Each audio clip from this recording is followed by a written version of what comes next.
Ladies and gentlemen, get up for Allanah. Woo! The hero's journey, one of my favorite topics. We're going to try and do this in half an hour, which is no small achievement. So let's roll. Okay, the hero's journey was identified by Joseph Campbell. He's a cultural mythologist. If you Google hero's journey, you're going to get all kinds of great information. It is a filmmaker's best friend. So when you're looking at making a video or telling a story, you need a structure. The hero's journey provides a structure, and it's a structure that's been used successfully. In fact, great stories across all kinds of cultures have used this. That's what Joseph Campbell found. And smart people like George Lucas have used this to their advantage. So I'm going to, what we're going to do today, I'm going to show you some original content that's in development, in fact, over at my company, Lionheart, right now. And I'm also going to reference some, is that mine? Sorry. I'm also going to reference some popular films so it makes more sense and you have a reference point for what we're talking about. Okay.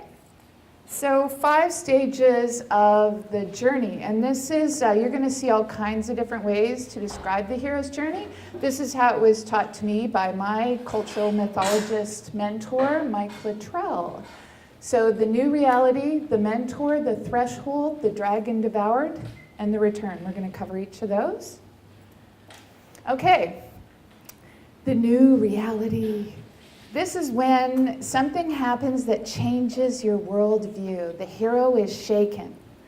So in The Wizard of Oz, the new reality is when Dorothy, she's in Kansas, everything's great, but then there's a problem and the bad lady, the witch, wants to steal Toto and take Toto away, and then there's a hurricane.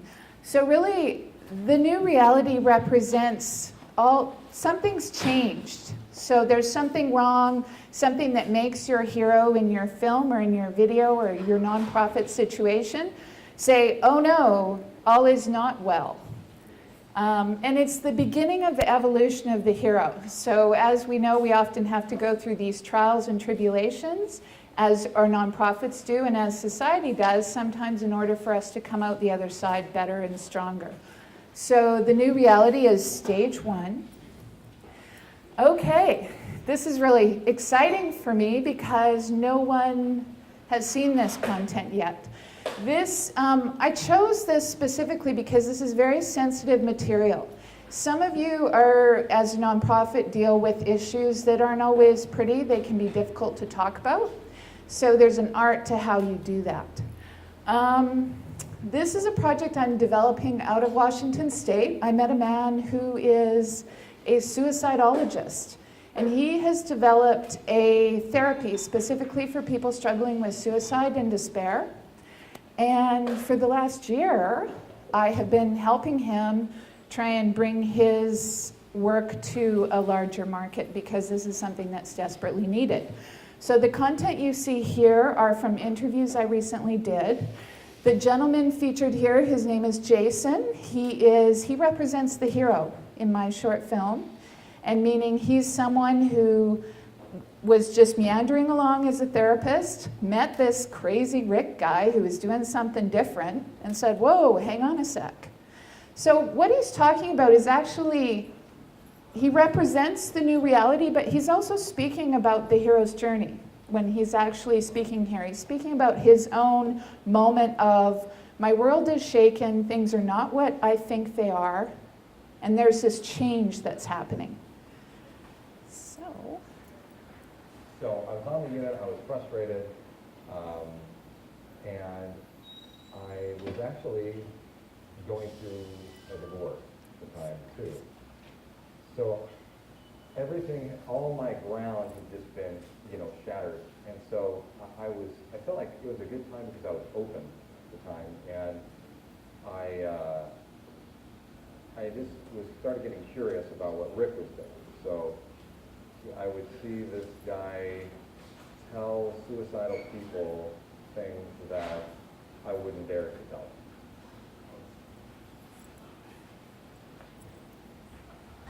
Okay, so he's talking about a man named Rick. Rick is the suicidologist. Rick is also the mentor within the film that I'm making. Every hero has a mentor. The picture here is Mr. Miyagi from The Karate Kid, if you're familiar with that movie. And mentors, so when you're thinking of your own film, mentors don't have to be a person. They can be an event, something that happens that changes us. So natural events can in fact be represented as the mentor. And the mentor gives something valuable to the hero. And another note on heroes, heroes can be your customer or your client. They don't have to be someone within your organization. Okay. So here's Rick, and again, I chose these clips because mentors do a couple of different things for you. They can inspire you, they can encourage you, but they often reveal our blind spots to us. So the mentor in your video can be someone who tells the truth, and sometimes these are difficult truths, and this is one of the things that makes for good, powerful video when nonprofits aren't afraid to shy away from the things that might be a little bit edgy or controversial. And also things that are surprising. What did you learn from 16,000 suicidal patients that you treated over? Sorry. Yes. I might need my helper to turn that up. I'm not sure how much it's in my control here. What did you learn from Can you the hear that? 16,000 suicidal patients that you treated over your 25 years at St. Francis Hospital? But none of them wanted to die. They didn't want to die. They didn't want to kill themselves. That wasn't their intention. The danger of communication is to assume it occurred.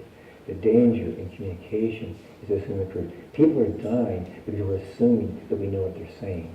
And then we go off with our decision of what they need, and they say, no, I'm over here. You're not communicating. You're not talking. I'm over here. We look over me, and then we over here say, no, you must be sick. That's your sickness. You're not looking. I'm reading this from this DSM-5 or whatever the diagnostic manual is, and it says this, and therefore you're just being resistant. There was a good sign on the bus recently in Seattle. 3 words for teenagers: resistant, question mark, or misunderstood. Are these teens resistant? Or do we consider that they're being misunderstood?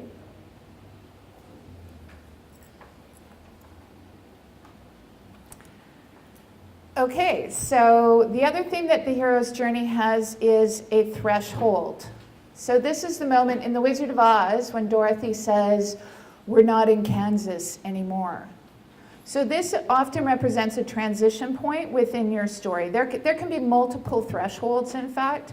Thresholds can be positive or negative. It just represents stepping forward into a new place. And you can use this, again, from a nonprofit video standpoint to talk about maybe your challenges, like what is the road ahead? Where are you? And sometimes you're looking for help so that you can step forward. And so you're identifying maybe what the challenges are, what you're going to need when you cross that threshold in terms of help. So you'll see how I used the threshold in my content here. And just to give some context to this woman featured here is actually a friend of mine.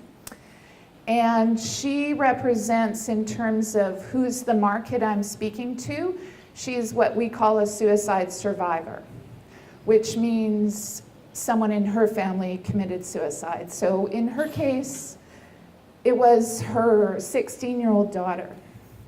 So why this is there for me from a donor perspective is that there's 2 audiences that apply in terms of who am I trying to put this work in front of.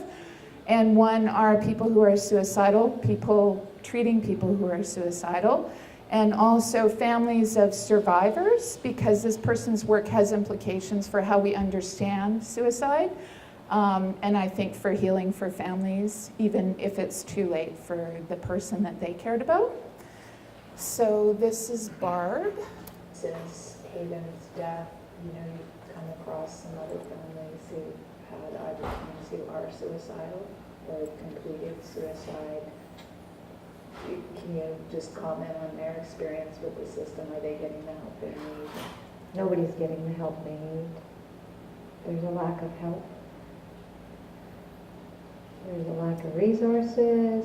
There's a lack of psychiatrists, psychologists. Nobody has a plan. There's no plan. There's no help. My fear when I met Rick and especially looked at all of his content was, this guy could hold a key to unlock the suicidal mind with some really important insights on how we treat suicidal patients, on how we even understand what suicide is and what it isn't.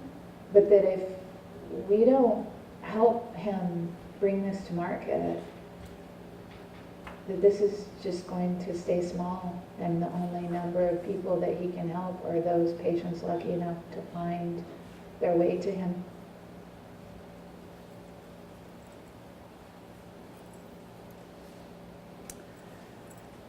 Okay, the dragon devoured. This is about the dark night of the soul, really. So every great film has some conflict. And sometimes I think we'll shy away from that, or we want to gloss everything over in our nice little nonprofit video. That's not always the case, but sometimes the worst mistake you can make is trot out your CEO and have them say a bunch of perfect things about everything. This is where life gets a little bit hard. And sometimes it looks like, often in the film, like the person isn't going to be successful, in fact. But The Dragon Devoured is really about taking the challenges and the difficult things that happen to you and turning it into something amazing. This lends itself very much to nonprofit work, because you're looking at what is the problem that we're trying to solve and what is the opportunity. And here's where you can share some of your successes, or perhaps it's the success of the clientele that you serve. So here's the person on the downtown east side, and here's what happens after they've gone through our program. So they're down on their knees, and then they're getting a new life. And this is, again, a universal theme. We all go through this in our lives. It becomes particularly relevant with, again, a specialized population like I'm working with on this suicide therapy program, where the people are in the dark night of the soul. And the difference between making it out of that night or not might be the help that you receive at that time, getting the right kind of guidance and mentorship, which is why this program is so important for me personally and why I've been working on it. So, again, some context. This is me creating a bigger vision for donors. This is about, Jason here is really talking about what's possible. So we have a vision to revolutionize the understanding and treatment of suicide worldwide, which is a huge mandate. And in order to get wealthy donors, which is my target, interested in something like that, you really have to present a really compelling vision of what could be possible. So this is what he's doing here. And this is also another example of leveraging emotion. So getting good interviews is really key. You need to create the right kind of atmosphere to get this kind of interview out of someone. And it's also a fine line, because in our work, you don't always want, like in reality TV, it's all about all the drama. I try to take audiences to the edge of where they're comfortable, but my intention is never to put people on their knees. So, that includes today. I have other content that's very devastating, quite honestly. I didn't play that. So you actually have to know how far to take an audience and where to leave them. So that's the subtlety of when you start getting into dragon devoured kind of content. So here's Jason. I wish and I hope that mental health units could be like birthing units. There's the birthing unit. Everybody's happy, excited, and new life, There's a lot of pain happening in there, but there's excitement as well. can you imagine going to a mental health unit and going, I'm going to go transform, and everybody backing you up behind that and understanding that and welcoming you in there as you walk in the door? And, you know, that people are met with that hope, not, you know, not this despair that you're crazy, mental, whatever, that you're actually brilliant. You're a biological being going through a transformation.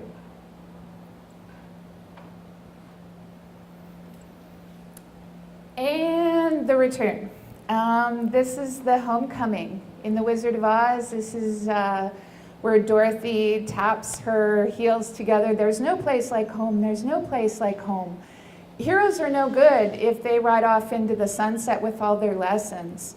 It's really important that they share what they've learned with their community.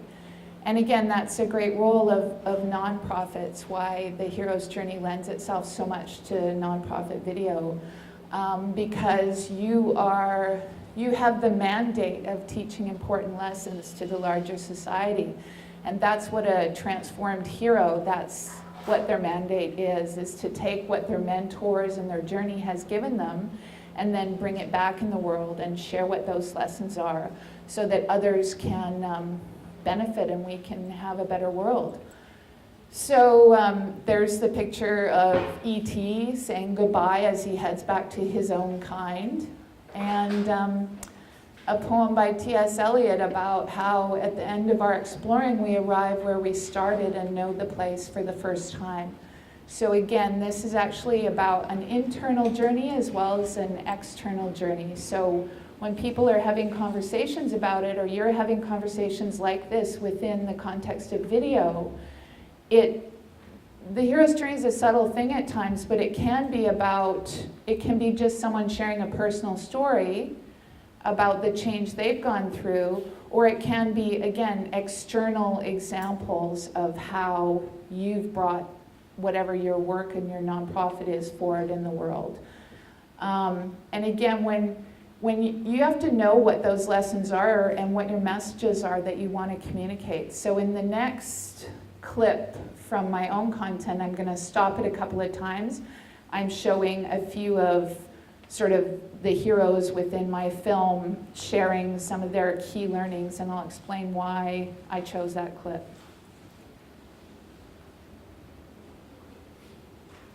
They don't want to kill themselves. They want to stop living as someone who's not them. They know the difference. So there's Rick answering, the question which we posed at the beginning in terms of what he learned from suicidal people, which is in fact that they didn't want to die. They just couldn't live with what was going on in their mind at that time. They didn't know a way through their suffering. So that becomes an important key message that he's sharing as the mentor with all of us is, hey guys, maybe we got it wrong. We absolutely got it wrong when we're thinking about people with despair and where they're at, that we're totally off base, in fact. So that becomes a very important message, because he's saying, look, the whole way we're looking at this thing and the way we're treating it, we're way off in left field, which is why the methods we're currently using are not effective. Oh, hang on. Oh, operator error. I just did a keynote about. Hang on here.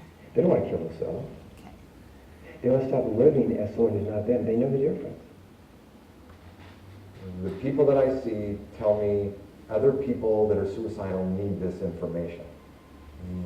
They are that compassionate. Once they get it and understand it, the first thing they usually say is, other people need to understand this.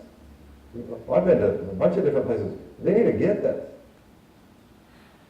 So the reason that clip is in there is because, that is an expression of the suicidal person themselves, their inclination as a hero of wanting to share it, of wanting to go to the return, of the homecoming. Oh my God, you've given me something really important. How can I share this with as many people as possible?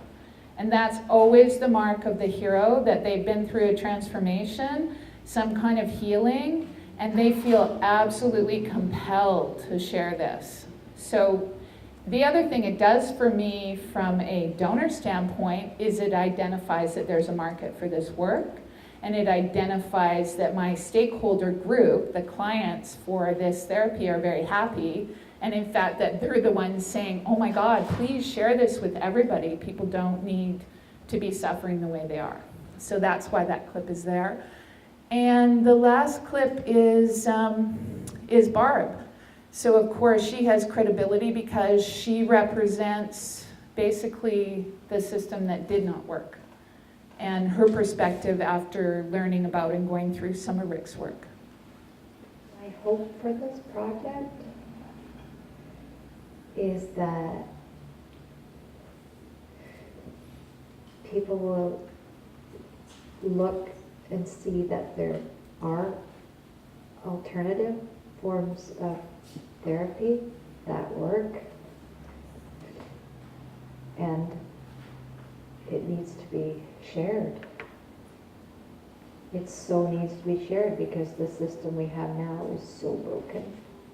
It's not working. So let's look at something that is.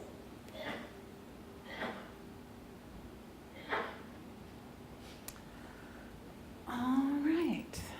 So wrapping it all up. So 5 stages of the hero's journey. A new reality, the mentor, the threshold, the dragon devoured, and the homecoming. I'm going to show you something I rarely do because this is so rough that it isn't even what I would call a rough cut. I'd call it a narrative string out, which means we're just playing around with content, putting it all together. But the audience for this film, I'm actually going after a very large sum of money, so this isn't going out widely at first. I'm going after private wealthy donors who can write me a big fat check for $1 million or $2 million to get me started with what I would like to do. So that's the audience. There's some footage of me in here that I really hate, and I'll tell you why, because the background is absolutely terrible. It's really messy. Don't make that mistake. When you're the director and then you put yourself in the film, I couldn't see what was behind me, so we're reshooting that footage because that does not work for me. So those are some of the kinds of things that you'll be dealing with when you have your own video. But again, this is just a really rough string out so you can kind of see. I always use the hero's journey. I use it in every film I make. So that's how I'm thinking when I put this together.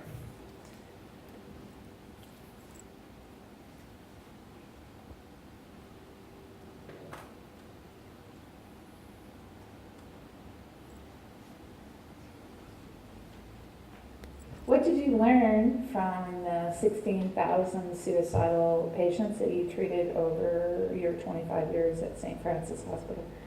But none of them wanted to die. They didn't want to die. They didn't want to kill themselves. That wasn't their intention.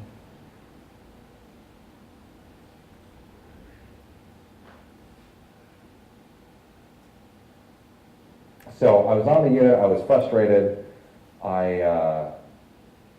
I just started getting curious about what Rick was doing. So I would see this guy tell suicidal people things that I wouldn't dare to tell them. The way that I view some of the tools and the different approaches that we come at suicide with, I kind of look at it as emotional CPR. It's totally counterintuitive. I just wouldn't have thought of doing it this way in my training.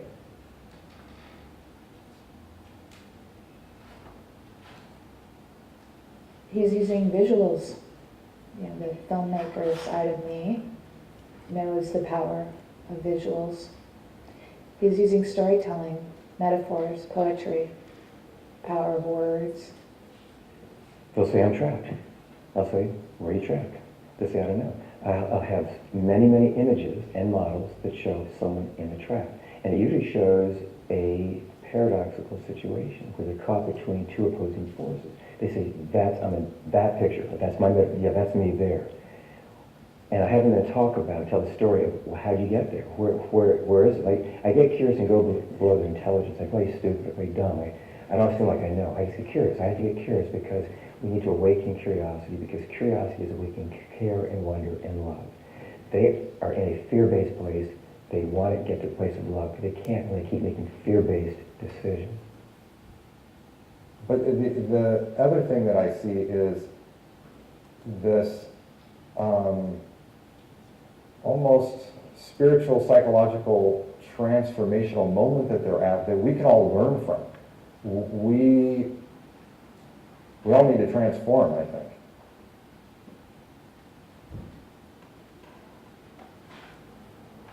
Thinking about making this film and how do we have a conversation about suicide, I didn't want to make it really depressing because I felt like while people, I believe, are hungry for healing and to talk and to listen and to learn, people are also afraid. So in terms of how we present Rick's work and the kinds of conversations we have, you know, I think that that's very important, that we find places to connect with people both in their sadness but also in their joy, and that we create something that actually leaves people feeling optimistic.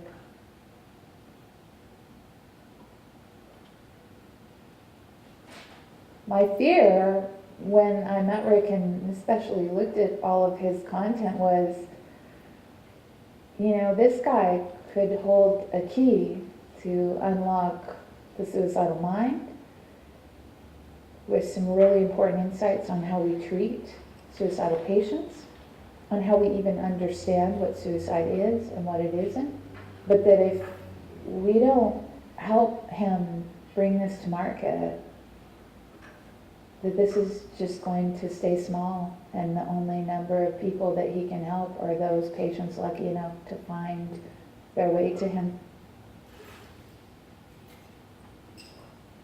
Since Hayden's death, you know, you've come across some other families who had either teens who are suicidal or have completed suicide. You can even just comment on their experience with the system. Are they getting the help they need? Nobody's getting the help they need. There's a lack of help. There's a lack of resources. There's a lack of psychiatrists, psychologists. Nobody has a plan. There's no plan. There's no help.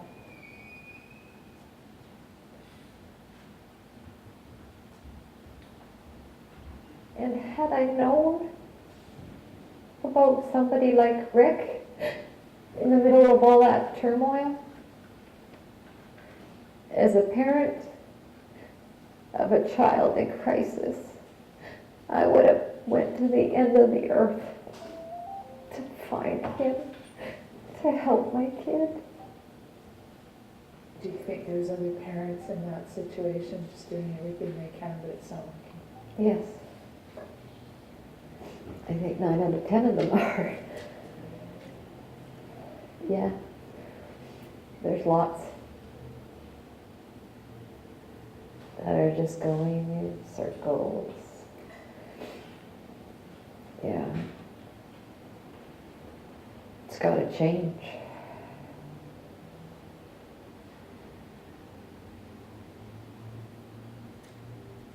My hope for this project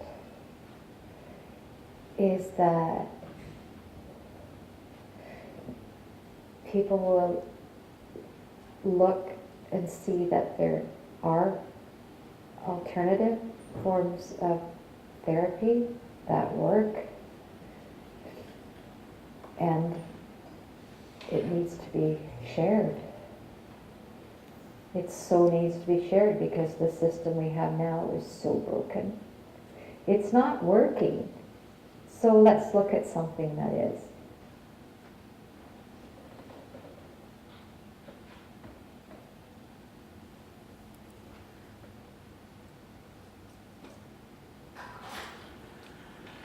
Okay, so sorry I threw some really heavy content on you today. Again, I did that because we're living in a challenging time, many of us, and a lot of you in the nonprofit world have difficult things to talk about, and the hero's journey is a great way to do that. Another thing, because I focused on something that really is a sometimes dark and difficult topic for people, I wanted to make sure that I was very clear that the hero's journey is really just a reflection of our human journey and experience. And so of course it includes tragedy and it includes comedy. So all of those things are there. It's about being vulnerable and being human. And in fact, heroes are not superheroes, perfect people. My experience in making video has been we love people when they actually show up and have the courage to be real and to be themselves. So when you try to be extra glossy, that isn't always what resonates with people, because when people tell the truth about themselves, it gives us all permission to be vulnerable and to be human. And that's a very important role of nonprofits is bringing the truth forward and doing it in a way that creates compassion for other people and also inspires people. So I've talked a lot about this as the structure. You use the hero's journey. If you were here last time, I ranted and raved for an hour about you have to have a plan before you roll video. So I'm actually going to show a little behind the scenes of something we caught while we were filming with me, in fact, talking about my last Net Tuesday talk. And this just reflects the reality that you can have a structure and a plan all you want, but there's something really valuable in just letting the cameras roll and seeing what happens, and also throwing away your plan sometimes and going out and getting some interviews and just following the story, because sometimes the story tells itself. So it's great to have a structure and a vision, but I also want to say that some of the greatest things have happened to me in the film world that I really didn't necessarily plan. And also just again remembering that you can use content, it doesn't have to just fit into this little box. And whether it's a sensitive subject or a difficult subject, make sure you try and throw some humor in there. And I referenced that as well in the donor video, just to let people know what my intention or what your tone is that you want to set. Because again, it gets exhausting if you're on the hero's journey and you're in the dark night of the soul the whole time. So if you're one of those nonprofits that's got some difficult stories to tell, you got to make sure you give people a break sometimes. And you have to be willing to throw away your plan. That's the paradox, and that's the art of storytelling, is there's structure and strategy, and then there's also sometimes just beautiful accidents that happen along the way. So this is behind the scenes. I just did a keynote about you must have a plan before you film anything. Isn't that awesome? Listen to what I mean, not what I think. Yeah, exactly. I was thinking if any of my crew sees this talk, they'll crack up and die laughing. Oh yeah, Allanah, you've always got a plan. Right? Oh, yeah. Oh, we never move without a plan over here.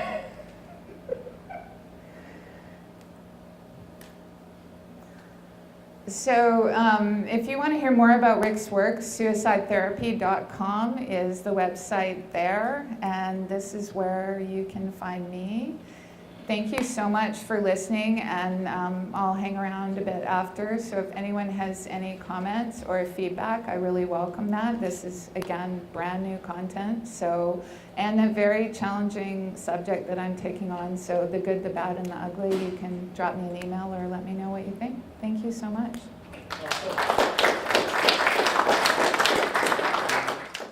Okay, so what I was thinking about in putting this talk together basically is that there's probably quite a few people in this Net Tuesday video series audience who are at a point where you know that you want to do something with video and you're just kind of stuck at that point.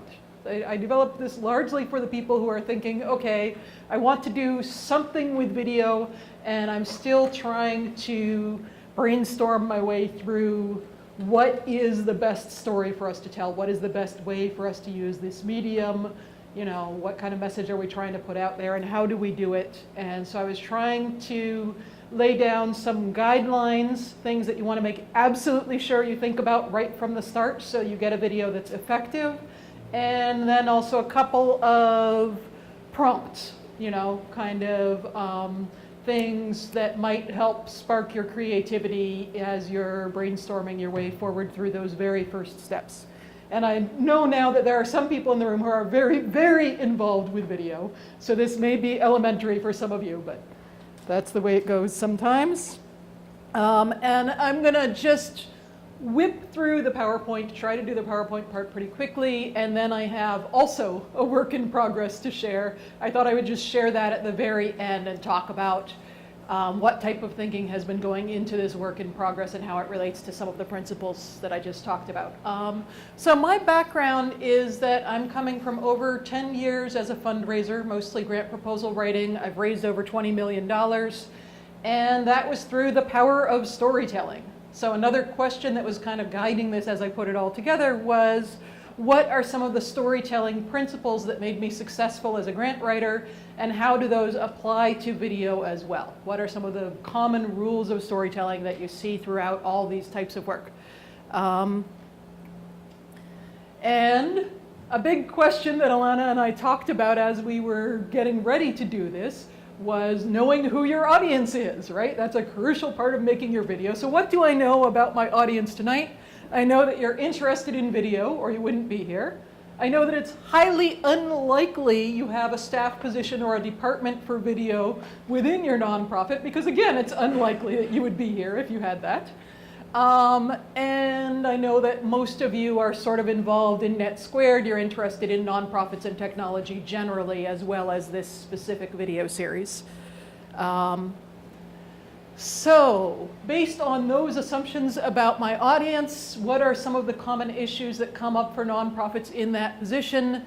No staff often means that you have a lot of people sitting down together and brainstorming about this, even though it's not really their area of specialty. And maybe they're thinking, oh, this is fun, we get to do something different, but they're also thinking, I still have all my other regular deadlines, right?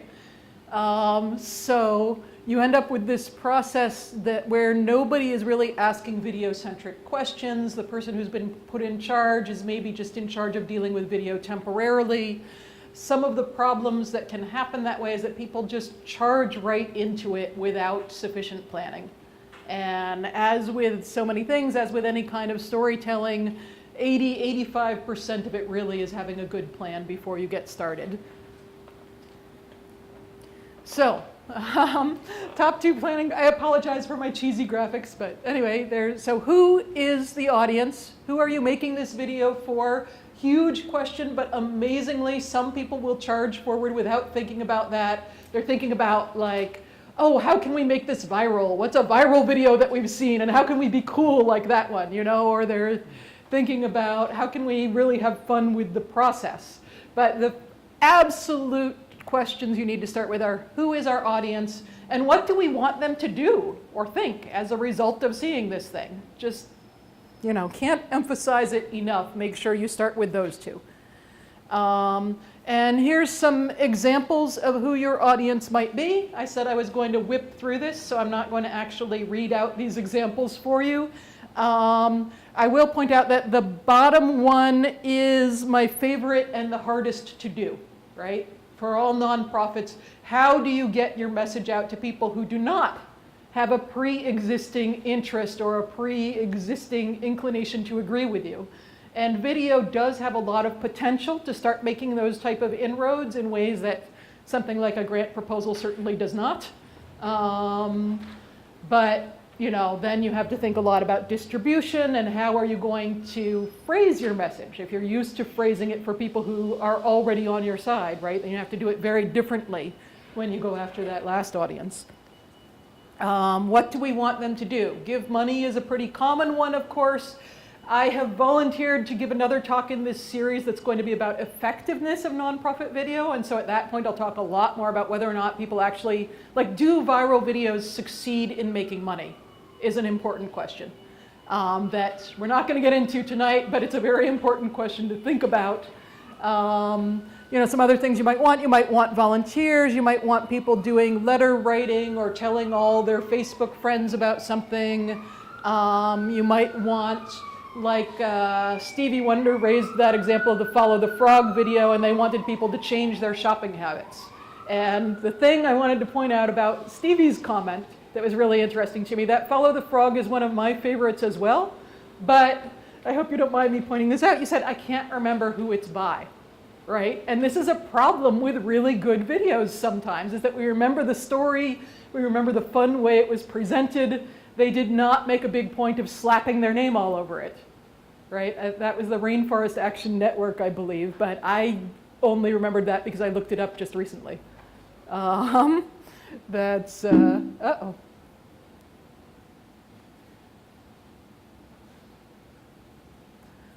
Okay, so the next big question you need to ask yourself, you've identified your audience, you've identified what it is that you want them to do. Why would this particular audience care about your cause?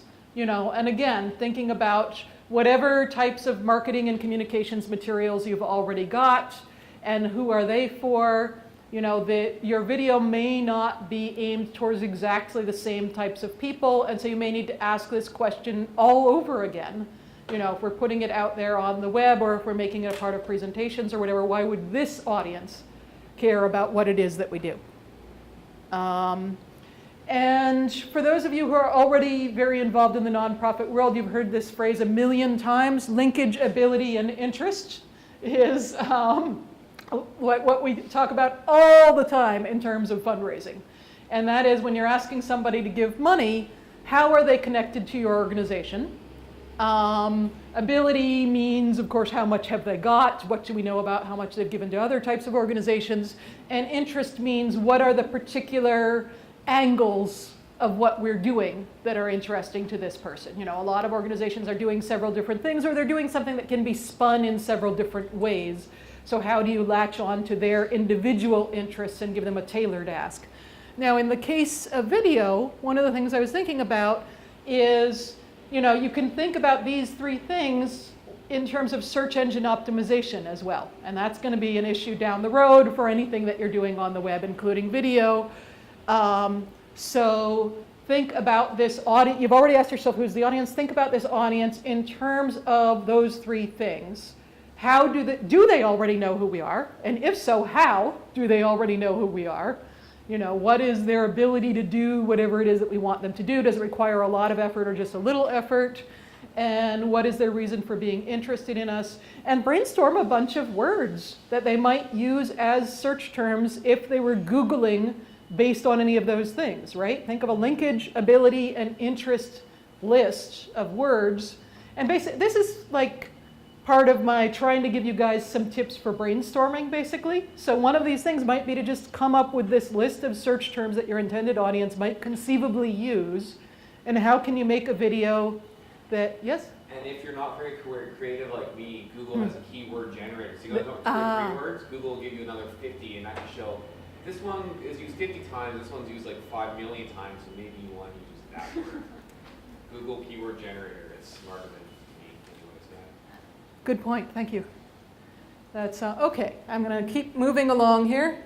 Okay, 8 rules, and I'm going to whip through these, but if anybody wants to know the 8 rule, you know, have the 8 rules for all time, we will be posting this PowerPoint later.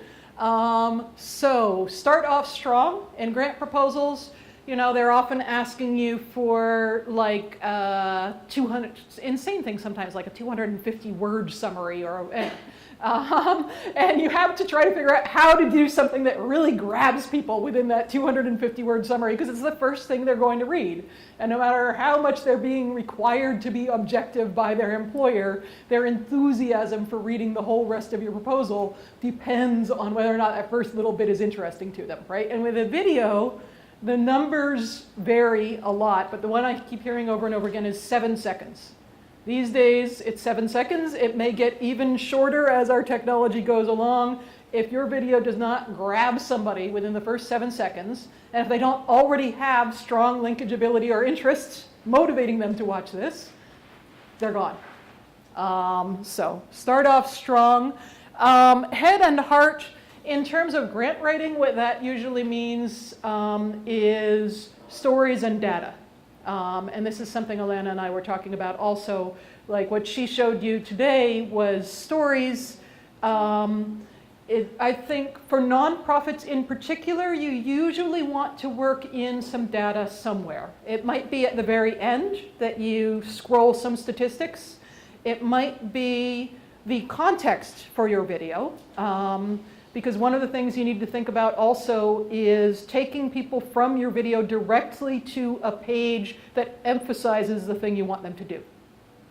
You don't necessarily want to take them to the general homepage of your nonprofit.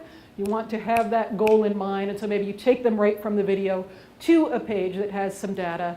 And the reason is most people fall down more heavily on one side or the other, and you will almost always have both of them in your audience. No matter what the demographics or anything else are for your audience, there will be numbers people and story people.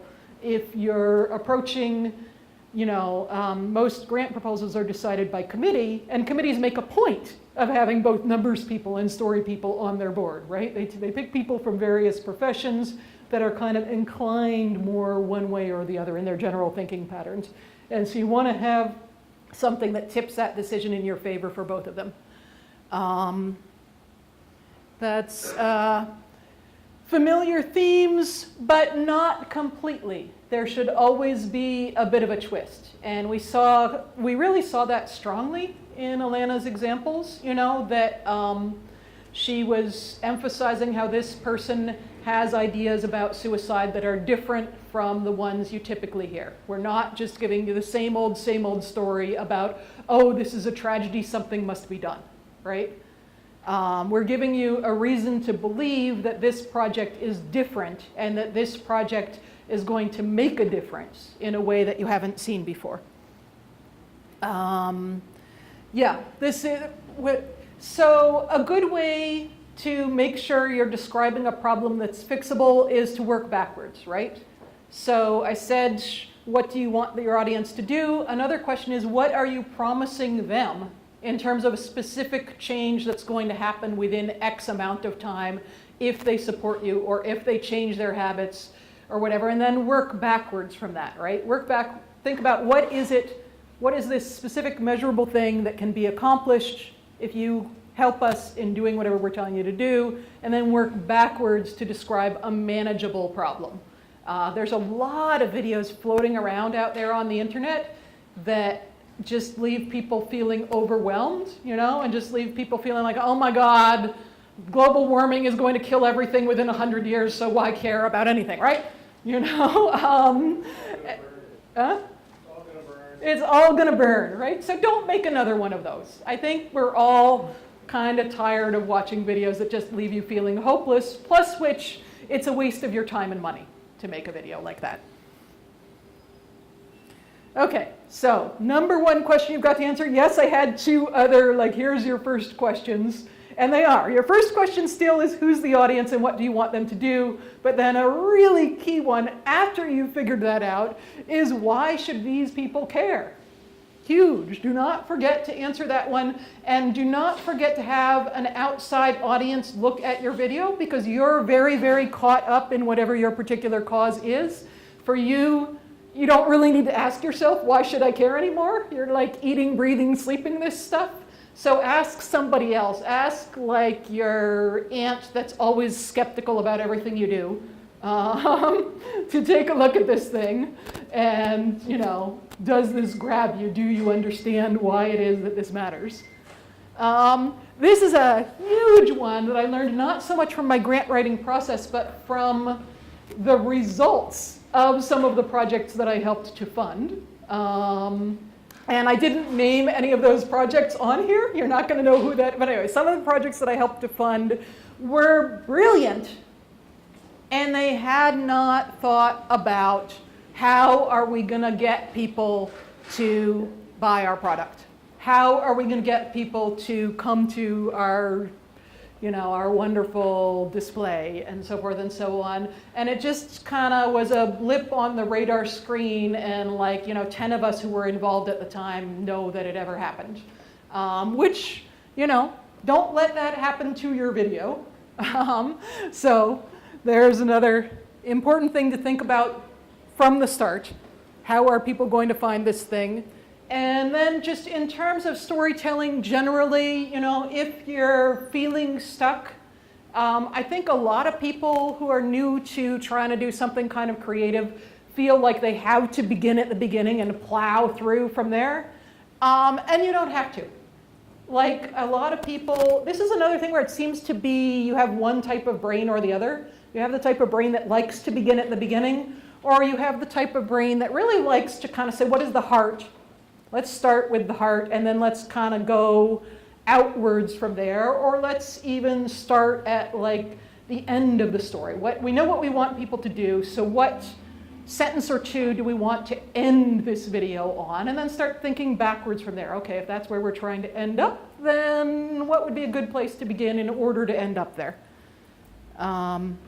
Okay, so this one is just a quick summary of everything that I was just talking about, just giving you a little visual on that. And now I'm kind of changing topic to things to do as you're brainstorming, things to do as you're looking for your concepts. And a big obvious one, I'm not going to read this whole slide, but go over any marketing and communications materials that you've already got. To the extent that you've already been using them, ask yourself a lot of questions about, okay, of this stuff that we've already been using, what's working, right? Like, what kinds of results are we getting? What has been the most successful ask letter we ever did? What has been the most successful event we ever did?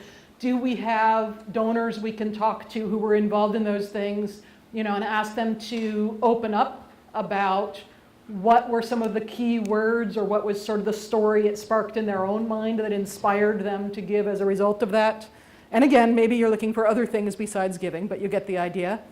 In terms of who is your audience, the number one thing that I think people need to be careful about these days is pacing, because pacing is such a huge difference across generations in terms of what people are used to and what people are comfortable with. And I'm finding with my work, I'm a little bit over 40, and I think I'm somewhere in the middle in terms of the type of pacing that I like. And when I share my work with people, younger people almost always tell me that it's too slow. And people who are older than I am almost always tell me that it's too fast. So this is like a huge question that you need to think about in terms of who do you expect to see this thing and how can you speak their language. And if you're trying to go, for a pretty broad age range, then you need to just accept that you can't really please everybody. Although that was one of the things I liked about Follow the Frog, is I thought they did a good job of having reasonably paced narrative combined with very fast visuals. And that gave kind of I think, more appeal to a broad spectrum. Okay. So the conventional wisdom these days, and by the way, what I'm doing, this one is a little bit more animation centric, in case anybody hadn't already guessed that. Allanah is working with these personalities and these very powerful statements, and the length limits when you're doing that type of thing are completely different. For animation, typically these days, they're saying that 60 to 90 seconds is about as long as you want to go if you're trying to lead people into taking an action. And for a video that's more educating people about an issue that they may not have considered before, 5 minutes. It has to be really good to get people to hang in there for 5 minutes. It's real anyway, but that's and even if it's really good, that's about the limit these days. I just tried to watch one that was 12. Anyway, that's about the limit. If you're aiming for fresh audience, right? If you're aiming for people who already love you, then of course you can go longer. Okay, so yeah, as you're thinking about what your story might be, think about all those things I said, who your audience is, what do you want them to do, also context. Where are you placing this? If you're hoping that your existing supporters will help it to get more widespread by putting it on Facebook and Twitter and wherever else, what type of people are they reaching out to? What type of websites do those people like? What type of TV shows do they watch? You know, what type of visual and audio cues are they already comfortable with? I threw this formula in here even though I don't like it.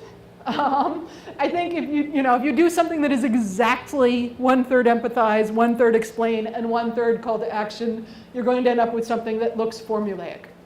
And that may be what you want, depending what you're doing, right? But I think it's a good place to start as you're brainstorming your story, just to make sure that you do hit all 3 of those points, and then you can start tweaking the exact timing of it as you flesh it out some more. Okay, and this one, I threw in the names of several examples here. I'm not going to actually show any of these videos, but you can feel free to look for them later on. So some general categories of nonprofit video. You know, if you're really at the beginning thinking about this, you might want to try each one of these on for size during your brainstorming process and see what you come up with. So you could have a couple of relatable characters. And those relatable characters might be your clients or they might be your donors. Somebody started to raise that whole issue like Coney 2012 and said, you know, like there's a lot of things that we could talk about at length there in terms of just, you know, if it's your donor, don't play the pity card, but let's have that conversation some other time. Follow the Frog does a thing where they do have a character, but they don't give him a name or anything. They keep saying, you do this, you do that, et cetera, et cetera. And so the character is supposed to represent you. And that might be another interesting one to try on in terms of how you want to tell your story. And in that case, it was pretty clearly, you know, the intended, the person that they want to see change their shopping habits, you know, is who they meant by you rather than. Okay, with animation, another style that you see fairly often is a narrative that's really, it's not about we're showing you a visual story per se. It's about we're telling you, we're telling you a story verbally, and we're using these images just as symbols that illustrate the story in kind of a fun way. And then a lot of times the visuals will go very quickly. They'll just be kind of dit. Here's our illustration of the things that we're talking about. And that can be, you know, come out pretty entertaining. I've seen some examples where it does. It gets better. Like very few organizations are going to be able to do something where they get as many celebrities involved and so forth and so on, right? But you could do a video approach where you're encouraging people to make their own videos, or where you're encouraging people to take what you've made and interact with it in some way. You know, edit this video into your own thing, or ask everybody to send in little clips of them talking about why such and such matters to them, and then you have a bunch of raw material that you could edit into something. You know, obviously in thinking about that 4th approach, a huge question you need to ask yourself is, do we have the staff time to create an interactive video and then interact with people around it, right? Like on the one hand, you can build stronger support that way. On the other hand, as we all know on the internet, if you set something up and don't supervise it, people will put out God only knows what attached to your name. So you would really want to be careful with that one. You would probably want to make something interactive where they have to send it to a clearing point first before it goes out there online. Okay, yeah, some of the sources I was looking at as I was pulling this together, there's a video out there that was popular a while ago called The Matrix. And so their enemy when they made The Matrix was factory farms.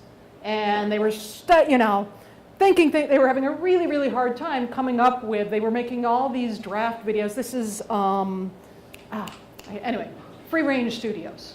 And they were thinking of all these things that had to do with horrible things that happened to animals in factory farms. And they had all this really disgusting and depressing footage, that they kept trying to find ways of working with it and kept realizing we can't do this, nobody's going to want to watch this.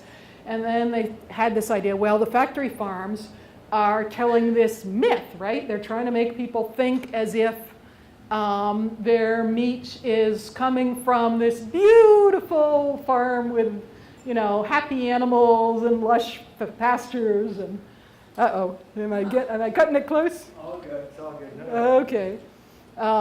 Anyway, so they said, what is this like? This is kind of like the idea of the Matrix, where everybody is living in a fantasy land and they don't even know it. And they made this Matrix video that went viral because it was building on a familiar concept, right? It was building on an incredibly popular movie and tweaking it to talk about, well, let's show the actual truth behind this myth of the factory farm. Oh, and then this is something that I use a lot in grant writing, which could well help with videos as well. You know, everything else I've been saying is very video specific, but when I get incredibly stuck, I just do sort of a Jack Kerouac style free write that starts off with, I'm feeling stuck because, right? And just write about that for half an hour, or if you're brainstorming with a team, you know, talk about that with your team for however long it goes. What is the reason why we're feeling stuck here? And instead of letting that make you stuck, look directly at it, you know, name the beast, and sometimes that helps you move past it.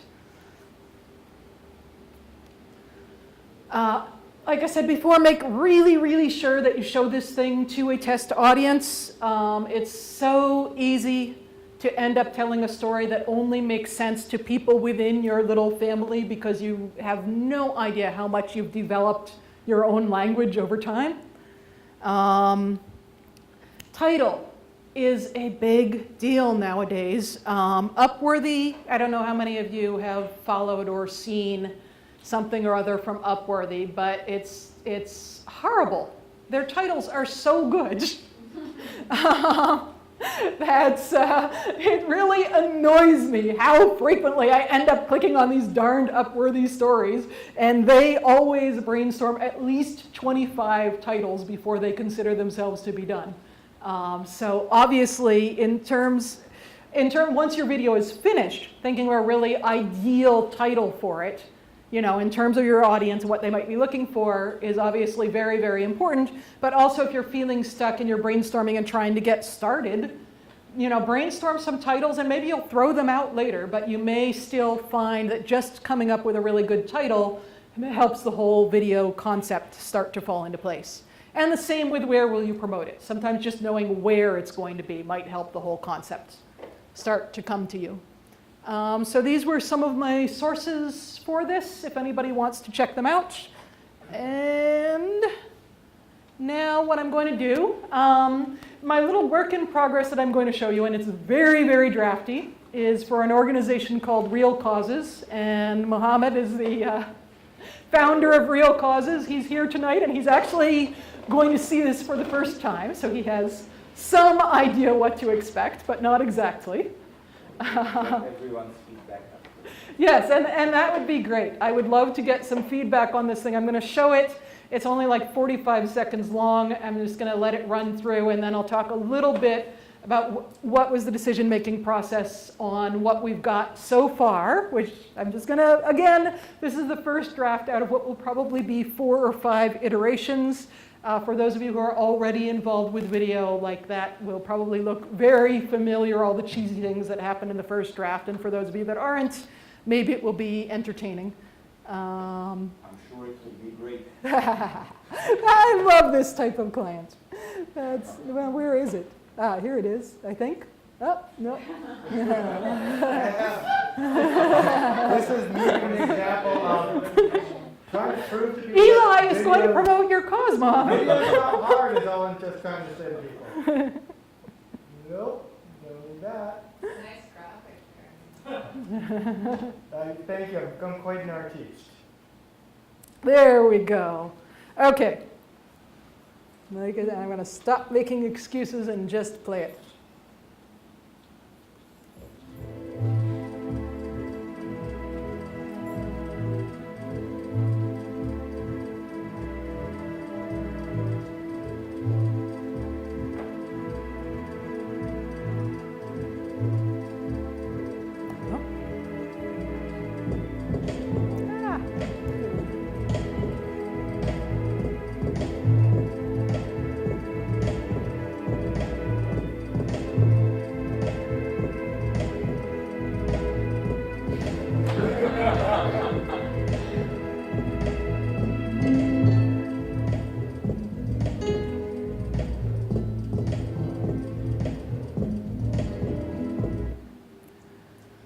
So,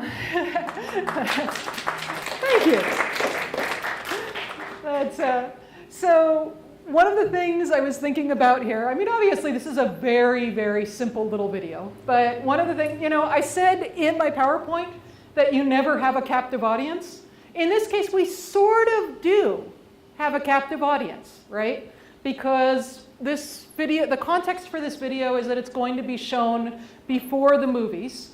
So, except for the people who come in late, right? Like mostly they're already sitting down, they're gonna watch whatever the heck is on screen. And the point mainly is that these movies are often shown at Van City. Sometimes they're at the Mohegan City Cinema at SFU. And a certain amount of your audience doesn't, just comes to the movie to enjoy it and they're not really aware of real causes. So part of the idea here is just to make sure they do know. If they're at Mohegan, they do know that their money is going to support related local causes. If they're at SFU, that they can have a chance to learn more about the fact that there are these other events which are charitable events at Mohegan. That they know that Real Causes also has these educational goals and that there will be conversations with the director. Now, obviously, we didn't try to work all of that into the video. The point of this video is keep it really short, really simple, because some people are going to end up seeing it over and over and over again, right, when they come to these movies. So we don't want it to be like a big, long, beat you over the head thing. And just raise awareness about the fact that Real Causes exists. Real Causes sponsored this event, and Real Causes is a way to feel like you're doing something more than just seeing yet another documentary about yet another problem that is unbelievably difficult to solve. We're gonna do some brainstorming about, I don't wanna have tons of words in this thing, but we're gonna do some brainstorming about how to add a few more words to get some of these messages across more clearly within the video. The other thing I'm trying to do here, right, is create a very simple emotional arc. We've got this character that's sort of cute. He sort of goes from feeling like, oh God, is there anything I can do? And then he's confused. What? You mean I can help just by showing up? And then he's kind of happy. Oh, hey, I am helping just by showing up. That's really cool. And I'll leave it there. Well, the other thing we're going to do with this video is that it's going to be on the Real Causes website. So again, in that way, we have an audience that we know is already somewhat interested, right? We can get away with some things here because we know our audience is already somewhat interested in the type of work we're doing. Either they've come to a movie or they've gone to the website. And then what can we give them just to kind of reel them in and get them a little bit more interested and ready to look around some more and learn some more. And actually I did not work that into the PowerPoint. That's a very good use for video sometimes. And that's one of the reasons why videos can be so short nowadays. It's not just people's attention span, it's also that the video is often like a teaser, right? It's often like, here's a little bit of information just to reel you in. Now do this. Okay, and that's it for me. Thank you.